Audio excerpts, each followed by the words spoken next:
Many of you know Nathan Hale and his part in history. Do you mind if I move this? No, go ahead. Being a professor, you got to be near your people. Nathan Hale, his lesser-known son, Edward Hale, was a chaplain to the U.S. Senate.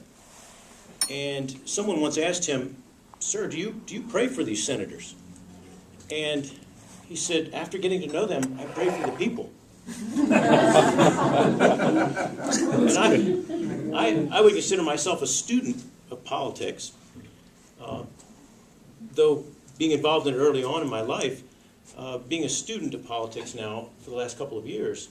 And when I announced to some people that I was going to run for sheriff, a state legislator came up to me and met me for coffee, and he said, "Doug, let me give you some advice." He said, "When you start to talk to people and they start asking you questions, you got to have a 90-second reply at a 4th grade level with an emotional punch." And it is sad that that's the way it is. I'm finding that out.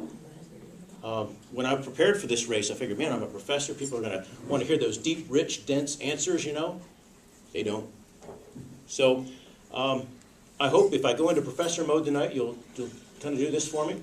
But what I want to do is tell you what I think is wrong, how I'm going to try to fix it, and then I want to hear from you what you think is wrong. I spoke at the Republican Liberty Caucus last month, and when I asked for questions, I walked out of there an hour and a half later.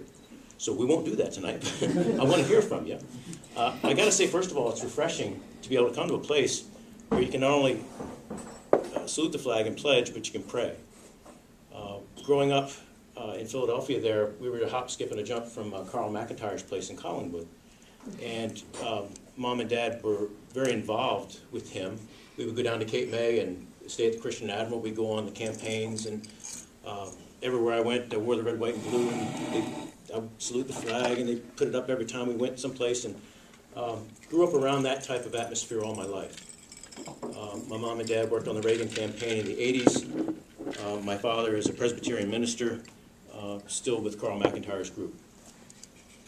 So growing up as a preacher's kid, it was kind of tough. Went to school there in Greenville, South Carolina, Bob Jones, and was going to go into education. And I did my student teaching, and felt if 9th and 11th graders could teach me that, could treat me that way, I should be able to arrest them. So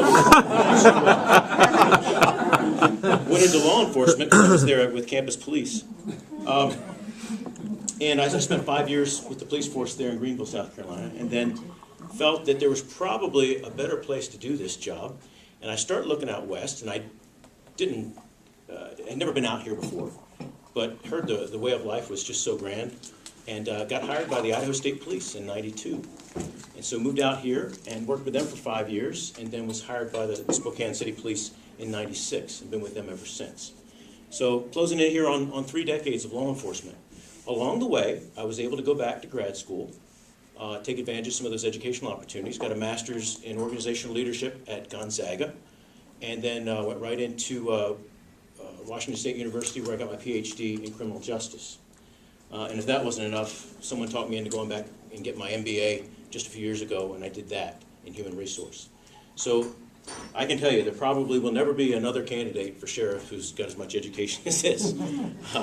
But the good part about that is I get to give it back to you and not take it away into the private sector.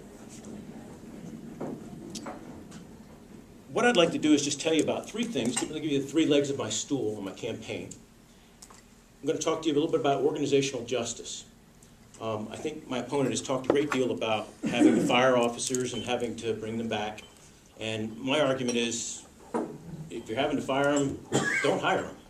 And what I want to do is I want to move the citizen oversight process to really the front of the line and put them pretty much in the steering position when it comes to hiring officers. Let me share with you my experience. In Greenville, the police department did the background investigation, but when it came time to hire the officer, I had to go in front of about a 5 or 7 member panel of citizens, pretty much the equivalent of a civil service commission.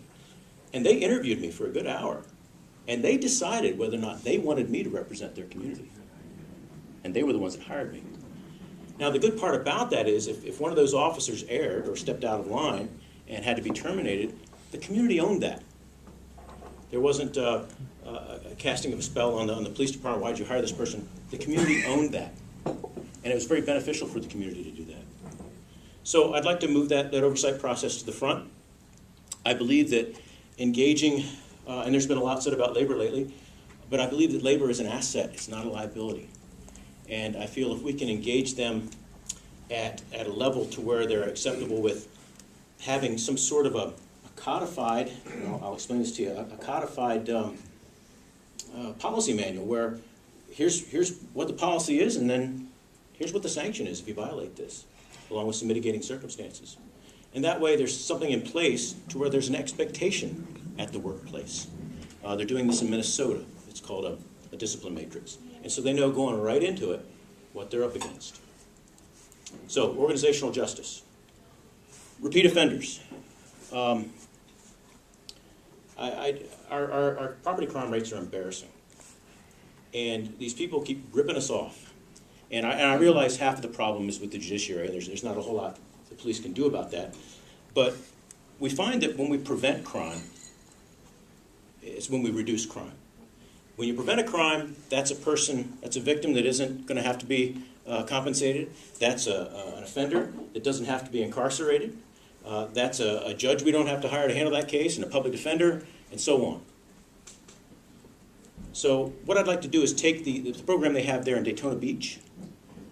It's called a evidence-based offender profile system.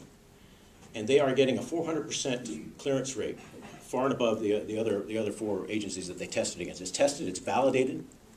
$1.6 million back into the agency. Another impact, $20 million back to the community. We can do that here for little to no cost. So I'm going to bring that program here.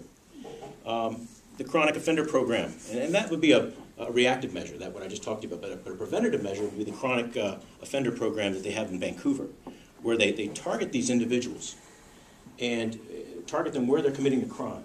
And I know that sounds elementary, but you'd be surprised at how many police departments just get a task force together and just want to hit something with a baseball bat. When you hit something with a baseball bat, it creates a huge, large bruise, and it takes a long time to heal. But when you surgically remove someone from the community who is a bother, that community heals a lot quicker. That's what I intend to do. Also, no new jail. A $200 million jail to our community right now, in addition to another 0.2% tax, comes up about $340 million over the next 10 years. We can't afford that, and we shouldn't have to. We can try a number of social impact bonds. There's other revenue streams that we can still try. Agencies in California, one I know in particular, took their records management system. Instead of going out and buying a Razmadoo Motorola management system, they created their own. They hired some engineers and they created their own. And they licensed it. And now they sell it to other agencies. And they bring in a revenue of about $1 million a year on that licensing. We can do that here. So no new jail. No new taxes for that. Okay? So those are the three legs of my stool. I want to hear from you tonight, some questions. What do you think is wrong?